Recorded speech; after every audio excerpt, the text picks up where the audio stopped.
বিয়েবাড়ির মতো সুস্বাদু পনির ফুলকপি রোস্ট খুব সহজে বাড়িতে বানিয়ে নিতে পারো এই শীতের মরশুমে।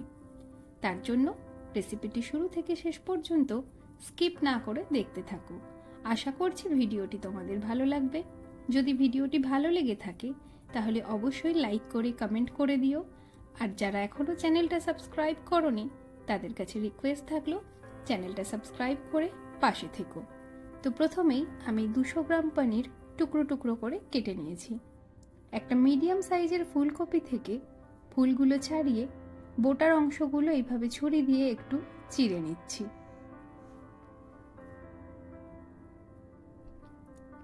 এইবার একটা ছোট্ট বাটিতে 5-6টা কাজু, অল্প একটু কিশমিশ আর কয়েকটা চারমগজ জলের মধ্যে 10 মিনিট ভিজিয়ে রেখে বেটে নেব।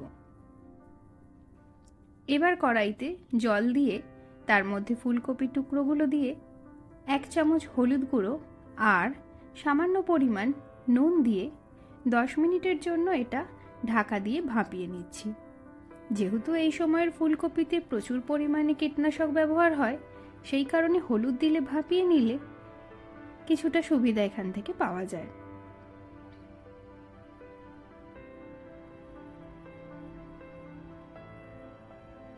এইবার এই ফুলকপিগুলো এখান থেকে তুলে নিলাম।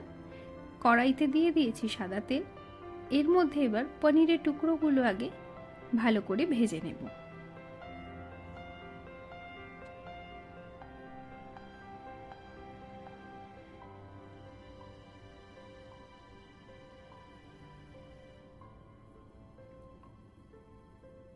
পনিরের টুকরোগুলো আর এক পিঠ উল্টে দিয়ে এইরকম দুটো পিঠ হালকা ব্রাউন হয়ে গেলেই তুলে নেব।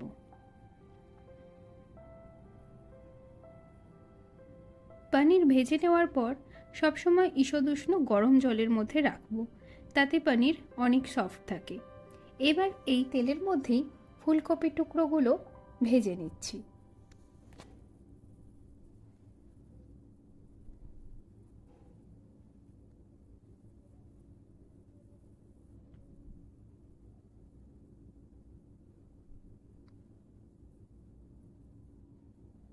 ফুলকপিগুলো ভালোভাবে ভাজা হয়ে গেছে।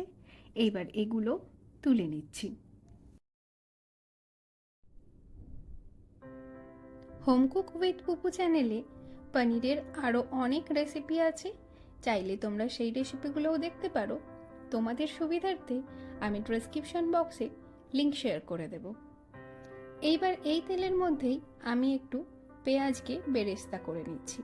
তোমরা কিন্তু যদি রান্নাটা নিরামিষ বানাতে চাও তাহলে পেঁয়াজ ভাজার জায়গাটাকে স্কিপ করে যাও, কারণ রান্নাটাতে আর কোনো রকম আমিষ জিনিসের ব্যবহার হয়নি। আমি শুধুমাত্র গার্নিশিংয়ের জন্য একটু বেরেস্তা বানিয়ে নিলাম। এবার এখানে আমি ফোড়ন দিলাম দারচিনি, একটা বড় এলাচ, 3টে ছোট এলাচ, গোলমরিচ, শুকনো লঙ্কা আর গোটা জিরে। এবার এর মধ্যে দিয়ে দিলাম আদা ও কাঁচা লঙ্কার পেস্ট।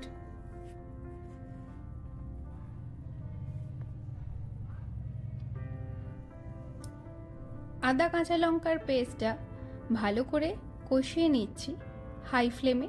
তারপরে গ্যাসের ফ্লেমটা একটু লো করে সামান্য পরিমাণ জল দিয়ে আবারও একটু ভালো করে কষিয়ে নিচ্ছি, যাতে আদার কাঁচা গন্ধটা একেবারেই না থাকে। এবার এর মধ্যে দিয়ে দিলাম কাজু কিশমিশ চারমগজের পেস্ট।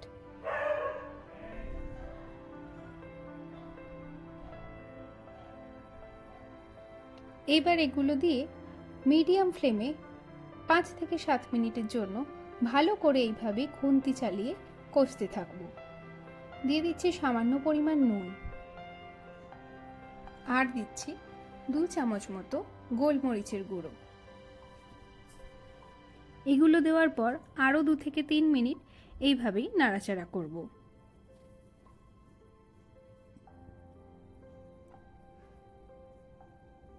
এবার এর মধ্যে অ্যাড করছি 2 চামচ জিরে গুঁড়ো। জিরে গুঁড়ো দেওয়ার পর মশলা কষিয়ে কষিয়ে ঠিক যখন এরকম ড্রাই হয়ে যাবে তখন এই কাজু কিশমিশ বাটার অল্প যেটুকু পেস্ট ছিল সেটার মধ্যে 1 বাটি মতো জল মিশিয়ে এর মধ্যে ঢেলে দিলাম। এইবার জল দিয়ে সমস্ত মশলা আরও 5 থেকে 7 মিনিট ভালো করে ফুটিয়ে নেব। জল একটু কমে আসলেই, গ্রেভি একটু ঠিক হলে দিয়ে দেব ভেজে রাখা ফুলকপির টুকরো।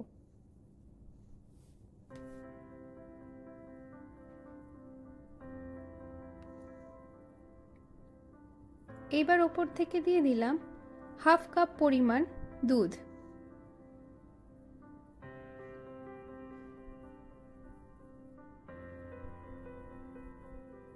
এইবার সব কিছু খুব ভালোভাবে মিশিয়ে নেব।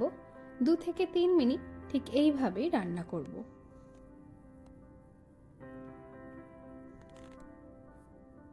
এইবার আরও 2 থেকে 3 মিনিট এটা ঢাকা দিয়ে ভাপিয়ে নিচ্ছি। গ্যাসের ফ্লেমটা একটু হাই করে দিয়েছি। ভালোভাবে এটা একটু ফুটে উঠলেই দিয়ে দিলাম ভেজে রাখা পনিরের টুকরোগুলো। আবারও সব কিছু ভালো করে খুন্তি দিয়ে মিশিয়ে নিচ্ছি। এবার দিয়ে দিচ্ছি 1 চামচ ঘি, আর দিয়ে দেব 1 চামচ মতো গরম মশলার গুঁড়ো।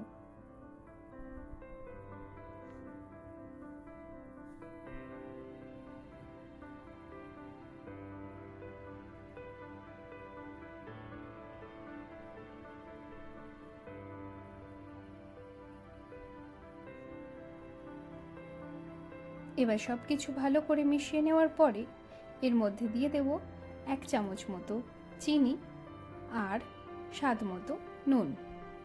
নুনটা 2 থেকে 3 বার ভাগে ভাগে অল্প অল্প করেই দিয়ে দেব, কারণ একেবারে প্রথমেই নুন দিয়ে দিলে সেক্ষেত্রে বেশি হয়ে গেলে কিন্তু সমস্যা। তাই নুনটা 2 থেকে 3 বার অল্প অল্প করে দিলেই তাতে মনে হয় সুবিধাই বেশি হয়।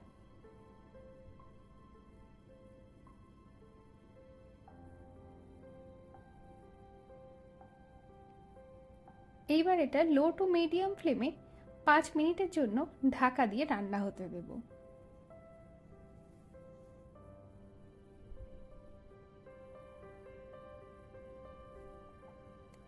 এইবার ঢাকা খুলে হাই ফ্লেমে 2 থেকে 3 মিনিট ফুটিয়ে নিয়ে ওপর থেকে দিয়ে দেব বেরেস্তা। এই পেঁয়াজ ভাজা বেরেস্তাটা তোমরা চাইলে যদি এটা নিরামিষ বানাতে চাও তাহলে অবশ্যই এটা স্কিপ করে যাও, রান্নাটা কিন্তু পুরোপুরি নিরামিষ। রেডি হয়ে গেছে আমাদের পনির ফুলকপি রোস্ট। এটা তোমরা শীতের দিনে বা যে কোনো অকেশনে লুচি, পরোটা বা যে কোনো ধরনের লাচ্ছা পরোটা নানের সাথে সার্ভ করো। এটা খেতে ভীষণই ভালো হয়। আশা করছি ভিডিওটা তোমাদের ভালো লেগেছে। ভালো লাগলে অতি অবশ্যই তোমাদের পরিচিতদের সাথে শেয়ার করে দিও। দেখা হচ্ছে তোমাদের সাথে পরবর্তী ভিডিওয়। সবাই ভালো থেকো, সুস্থ থেকো। Bye bye.